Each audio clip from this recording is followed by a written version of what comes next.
কিন্তু সেটা call letter নয়, কারণ কল লেটারটা সফটওয়্যার ভিত্তিক হয়।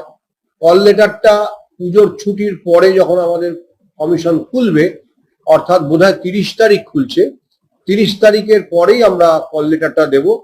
প্রথম কাউন্সেলিং যেটা ভেবে রেখেছি হয়তো 6 তারিখ থেকে শুরু হবে, তাহলে 7 দিন, অর্থাৎ 30 তারিখ নাগাদ কল লেটার গুলো আপলোড করা, শূন্য পদগুলো আপলোড করা, এই কাজটা 30 তারিখ থেকে শুরু করবো, যত সম্ভব তাড়াতাড়ি। তা খসড়া একটা মানে শিডিউল দিয়ে দিলে তারা প্রস্তুত হয়ে থাকতে পারবে, যে মোটামুটি বোঝা যাচ্ছে যে অমুক বিষয়ের কাউন্সেলিং অমুক দিন করতে পারে, তাহলে তাদের হয়তো প্রস্তুত হয়ে আসবার জন্য টিকিট কাটা বা যা হোক সুবিধা হবে। এই কেউ রিফিউজ করলে তার চয়েস বাড়বে, কিন্তু সবাই যদি দিয়ে থাকেন শেষ ক্যান্ডিডেটের জন্য একটি স্কুল পড়ে থাকবে।